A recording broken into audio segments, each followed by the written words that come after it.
So life after clearing UPSC Civil Services exam is very, very different from the life before that. So before that, we are just one of the many lakh aspirants to prepare करते हैं for UPSC Civil Services. As we all know कि Civil Services exam is the toughest exam of India and probably the second toughest exam in the world. So like many lakhs of aspirants, I was also one of them जो prepare कर रही थी for UPSC.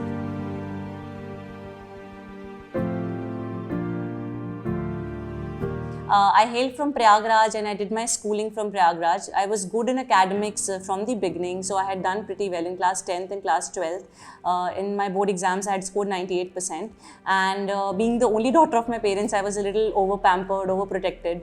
I had this because I was interested in maths, तो मुझे शुरू से था कि B.Tech करना है and therefore I gave this exam AIEEE that time और मैंने B.Tech join किया in electrical engineering from Motilal Nehru NIT Allahabad. वहाँ पे during my first year there were a lot of seniors who were preparing for civil services and in my class 12th actually एक felicitation program हुआ था SBI का state bank of India का जहाँ पे काफ़ी सिविल सर्विसेज टॉपर्स आए थे सक्सेसफुल कैंडिडेट्स आए थे जिनकी बातें मैंने सुनी थी and that was my inspiration moment जिसके बाद मैंने सोचा कि मैं सिविल सर्विसेज एग्जाम के लिए प्रिपेयर करूँगी and I also give it a try so it was personally my call मतलब पेरेंट्स का उतना नहीं था my mother on the contrary wanted me to be a doctor and not into the civil services लेकिन एक मेरा personal call था so I prepared for it I gave the exam it was of course the whole period of preparation was full of hard work, it was full of dedication, it was full of ups and downs, it was full of phases of motivation and demotivation. लेकिन by God's grace, भगवान के आशीर्वाद से, parents के blessing से and because of help of my teachers, first attempt में I cleared this exam with All India rank 4.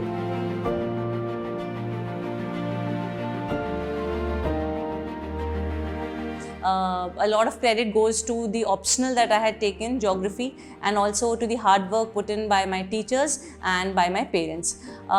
Before civil services आने के पहले एक ऐसी image थी that once you come into civil services, you're an officer and you are the all-in-one, you are the boss of the town, etc. etc. एक celebrity image थी दिमाग में कि एक IAS officer जब आता है तो बहुत बड़ी चीज़ होती है. But after coming to the services, I realized that this service offers you so much to do at the ground level. बहुत ज़्यादा डायनेमिक प्लेटफॉर्म मिलता है अपनी काम करने का और हर फील्ड में starting from health so at one moment you are working in the health sector at the very next moment हम एजुकेशन में काम कर रहे हैं उसके अगले मोमेंट पे हम वाटर कंजर्वेशन पे काम कर रहे हैं उसके अगले मोमेंट पे हम आंगनवाड़ी के साथ काम कर रहे हैं women in health development women in child nutrition के लिए तो बहुत डाइवर्स फील्ड्स हैं जिसमें हम काम कर सकते हैं being an IAS officer and this was what we were trained in LBSNAA Lal Bahadur Shastri National Academy of Administration कि हर फील्ड का स्पेशलिस्ट नहीं होना चाहिए बट हमें जनरल नॉलेज हर फील्ड के बारे में होना चाहिए so we are basically generalist and not specialist क्योंकि स्पेशलिस्ट ऑफिसर्स ऑलरेडी हैं हर डिपार्टमेंट में वी एज IAS ऑफिसर्स जब हम इस चेयर पे बैठते हैं तो मैं for example as chief development officer मुख्य विकास अधिकारी मेरा काम होता है कि हर डिपार्टमेंट जो काम कर रहा है उसको मैं रिव्यू करूं और बेटर वो काम कर पाए और ट्रांसपेरेंसी और अकाउंटेबिलिटी के साथ काम कर पाए और जहां कन्वर्जेंस हो सकता है डिपार्टमेंट्स का जहां पे एक दूसरे की वो हेल्प कर सकते हैं एक दूसरे को कॉम्प्लीमेंट और सप्लीमेंट कर सकते हैं वहां पे I act as a pivotal मैं एक पिविटल रोल प्ले कर सकूं कि सब डिपार्टमेंट्स में कन्वर्जेंस हो पाए so this was my life and बहुत सारी पोस्टिंग्स हुई I think that we can take on later कि हर पोस्टिंग में क्या क्या काम हुआ लेकिन अभी एज CDO की पोर्टफोलियो की मैं बात करूं तो कन्वर्जेंस के माध्यम से एक छोटा सा गांव अगर हम लेते हैं वहाँ पानी की भी दिक्कत हो सकती है वहाँ शिक्षा के लिए स्कूल्स भी अच्छे नहीं हो सकते वहाँ हॉस्पिटल्स की इश्यूज हो सकते हैं तो अलग अलग डिपार्टमेंट से कैसे समन्वय बनाना है कैसे कोऑर्डिनेशन करना है और एक अच्छा सा आउटपुट कैसे निकालना है वो हम एज CDO या एक IAS ऑफिसर की तरह काम कर सकते हैं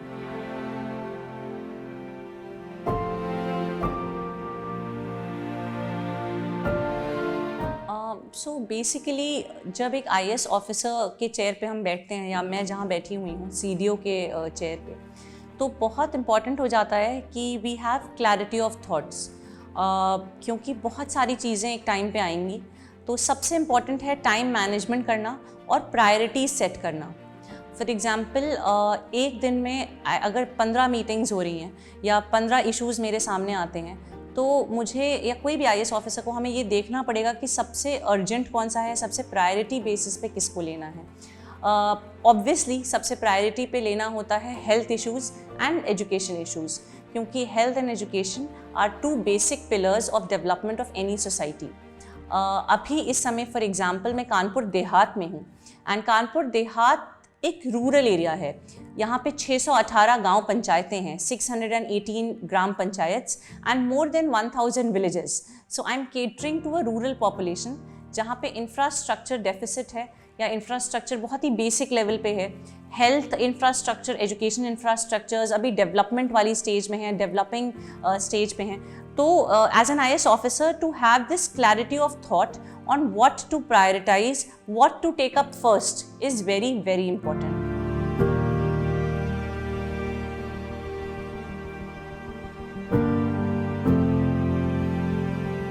And hence, I believe कि as a CDO or as an IAS officer, whenever I am trying for convergence, जब भी मैं अलग अलग डिपार्टमेंट्स की कन्वर्जेंस के लिए ट्राई कर रही हूँ, तो मुझे प्रायोरिटी सेट करनी पड़ती है कि मुझे सबसे इंपॉर्टेंट कौन सा डिपार्टमेंट लेना है, एंड सेकेंडली अकाउंटेबिलिटी फिक्स करनी पड़ती है, because there is a huge man power जिससे हम डील कर रहे हैं। फॉर एग्जाम्पल हमारे यहाँ if we see there are more than 600 offices and each office will have let's say 100 to 200 man power. तो काफ़ी बड़ा एक मैनेजमेंट का एक क्राइटेरिया सेट करना पड़ेगा, और हर पर्टिकुलर चीज़ के लिए एक नोडल ऑफिसर फिक्स करना, एक अकाउंटेबिलिटी फिक्स करना becomes very very important. Thirdly, if we talk about what does it take to be an IAS officer, so I believe जो चीज़ें प्रिपरेशन के टाइम थी वो ही अब भी अप्लाई करती हैं। अनुशासन या डिसिप्लिन जिसे हम कहते हैं, वो प्रिपरेशन के टाइम पे भी उतना ही इम्पॉर्टेंट था और IAS में सेलेक्ट होने के बाद भी उतना ही इम्पॉर्टेंट है। Then a healthy balance between personal and professional life is very important, क्योंकि बहुत प्रोफेशनली बहुत अच्छा हम कर सकते हैं only when we are personally very happy and balanced life जब हम लीड कर रहे हैं। Personal life in the sense health lifestyle पे भी ध्यान देना इंपॉर्टेंट है, और अपने काम के प्रति 100% डेडिकेशन भी इंपॉर्टेंट है। So for an IAS officer ये चीज़ें बहुत इंपॉर्टेंट हैं। साथ ही साथ एक रेगुलर वे ऑफ मॉनिटरिंग बहुत इंपॉर्टेंट है।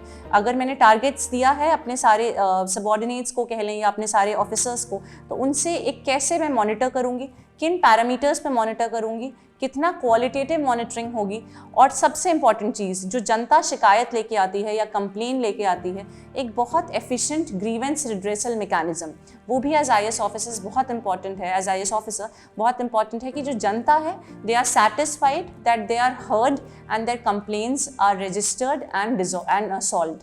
तो ये बहुत इंपॉर्टेंट हो जाता है सर्विस में।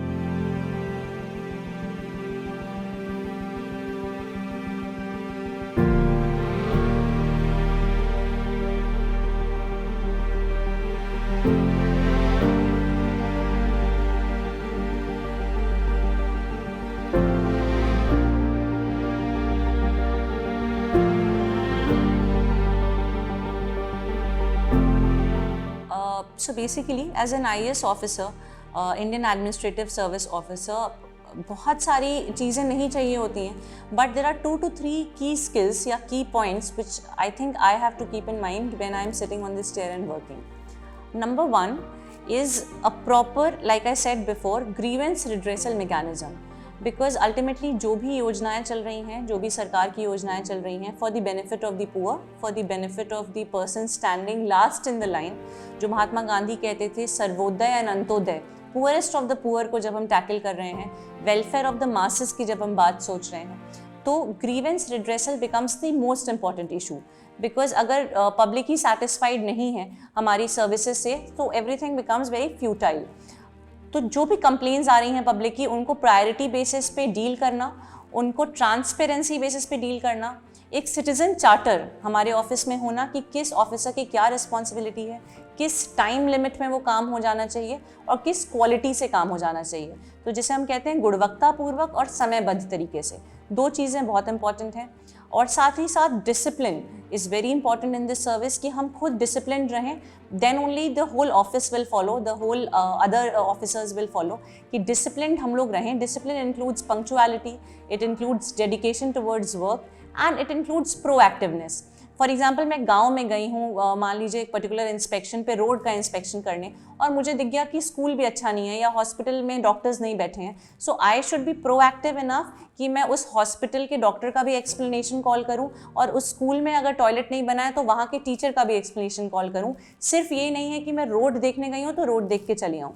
तो that just being proactive, looking around things and just to connect with people, क्योंकि गांव के लोगों की बहुत छोटी छोटी इश्यूज होते हैं, हैंड पंप नहीं है या शौचालय नहीं है या गैस कनेक्शन नहीं मिला है, बिजली नहीं आ रही है, तो छोटे छोटे इश्यूज़ को अगर हम टैकल कर लें और एक एक इंसान जो यहाँ तक आ रहा है या जब हम गाँव जाते हैं जो हमारे पास आता है उसको हम सेटिस्फाई करते जाएँ तो पूरा गाँव खुशहाल बनेगा, देन डिस्ट्रिक्ट खुशहाल बनेगा, देन प्रदेश एंड देन देश खुशहाल बनेगा। So these are the basic key skills कि connecting with people, being proactive, being disciplined, and having this sense of dedication to work are very important.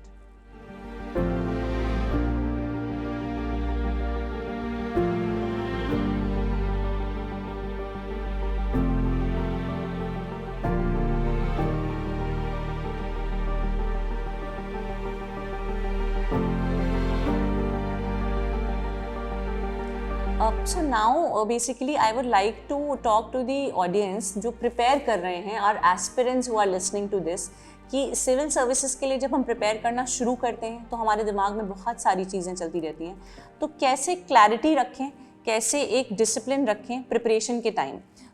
So to all the aspirants who are listening, मैं 2-3 चीज़ें अपने experience से बता सकती हूँ कि क्या हम कर सकते हैं during preparation to make it more effective.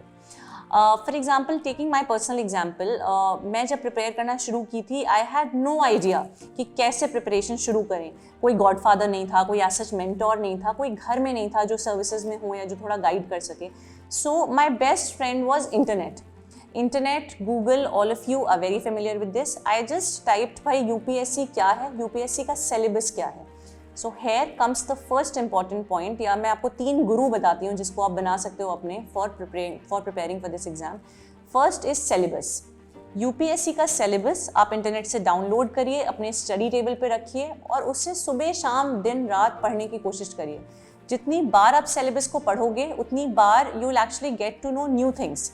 As we say reading between the lines, syllabus को you have to read between the lines. Mains का सिलेबस और प्रीलिम्स का सिलेबस दोनों बहुत एग्जॉस्टिव तरीके से, बहुत डिटेल्ड तरीके से यूपीएससी ने मेंशन किया हुआ है। अगर हम सिलेबस को अच्छे से समझ जाते हैं, so I think 50% of our job is done, and as we say well begun is half done. So starting with the syllabus is most important. Number 2 is choosing your optional subject. All of us know कि GS papers, 4 GS papers होते हैं, GS paper 1, 2, 3, 4, and then there are 2 optional, मतलब 1 optional subject जिनके 2 paper होते हैं। Optional choose करते समय हमेशा ध्यान रखिए, first of all take into account your interest.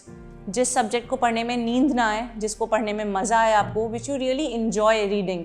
जैसे आप पर्टिकुलर कोई novel, for example Harry Potter अगर आपको कोई बोले तो आपको रात में 12, 2, 3 बजे आप नहीं देखोगे, आप पढ़ते रहोगे उसे अगर आपको अच्छा लगता है तो सिमिलरली जो ऑप्शनल आपको पढ़ने में मज़ा आए, वो पॉल साइंस हो सकता है, वो हिस्ट्री हो सकता है, वो ज्योग्राफी हो सकता है, it need not be your graduation subject. वो जो भी जिस भी चीज़ को पढ़ने में आपको मज़ा आए, आपका इंटरेस्ट हो, उसको आप अपना ऑप्शनल लीजिए, नंबर 1। नंबर 2, उसका आपको जीएस में कितना हेल्प मिलेगा, and number 3 availability of study material कितना है मार्केट में, उसकी बुक्स, उसकी कोचिंग मटेरियल अगर आप कोचिंग फॉलो कर रहे हैं तो ये 2-3 चीज़ों को ध्यान रखिए during your optional choice. I was a gold medalist from electrical engineering. मेरा CGPI 9.8 था and I was 10 pointer throughout in electrical engineering, पर फिर भी मैंने इलेक्ट्रिकल इंजीनियरिंग नहीं लिया एज ऑप्शनल, बिकॉज मुझे लगा कि ज्योग्राफी जब मैं पढ़ूंगी तो मेरा GS पेपर का भी 50% सिलेबस कवर होता जाएगा। सो ये सारी चीज़ें आप थोड़ा सा ध्यान में रख सकते हैं while choosing your optional. Number 3 is previous year question papers. They will give you a guide कि यूपीएससी किस डायरेक्शन में जा रहा है, यूपीएससी किस तरह से क्वेश्चंस पूछ रहा है। तो प्रीवियस 10 ईयर्स, 15 ईयर्स, 20 ईयर्स के क्वेश्चन पेपर भी आप अपनी स्टडी टेबल पे रख सकते हो। And number 4 and the most important is newspaper. अभी भी मेरे टेबल पे द हिंदू पड़ा हुआ है। दिस शोज कि this was actually the paper जिसकी वजह से I am sitting on this chair right now. This is just to tell you कि न्यूज़पेपर्स का बहुत इंपॉर्टेंट रोल है इन योर प्रिपरेशन जर्नी। आप कोई भी न्यूज़पेपर पढ़ो, the Hindu, times of India, Indian express, which ever newspaper you feel is good, but regular newspaper reading current affairs में बहुत हेल्प करेगा. एंड यूपीएससी का 60 to 70% paper like it is heavily weighted towards current affairs. तो regular newspaper reading plus following something like a monthly current affairs magazine and daily current affairs के videos. Because I'm giving this interview on the Unacademy platform, so I will not leave this opportunity to give credit to Unacademy, जिसमें daily मैं Unacademy के videos देखती थी जो 10 minute में daily newspaper को refresh करवा देते थे. तो सुबह न्यूज़पेपर पढ़ती थी, रात में 9-10 बजे Unacademy की वीडियो देख लेती थी, तो जिससे न्यूज़पेपर कवर हो जाता था. एंड सिमिलरली डेली न्यूज़पेपर के MCQs भी सॉल्व करिए तो आपका प्रीलिम्स भी कवर होता जाएगा. बहुत डिटेल में मैं नहीं जाऊँगी, बट NCERTs आप कवर करिए, बेसिक बुक्स कवर करिए. Keep your book list very short and crisp. Read less, revise more. कम किताबें ज़्यादा बार पढ़िए rather than बहुत सारी किताबें कम बार पढ़िए. और ये 2-3 मंत्र आप रख सकते हैं. मैं अपने एक्सपीरियंस से I can tell you, this is my personal listening. और आप अपना एक गोल्डन स्ट्रैटेजी बनाइए. वीडियोज़ से आप इंस्पायर हो सकते हैं टॉपर्स के, बट आपकी स्ट्रैटेजी यूनिक आपके लिए काम करेगी. So keep that in mind and prepare for civil services.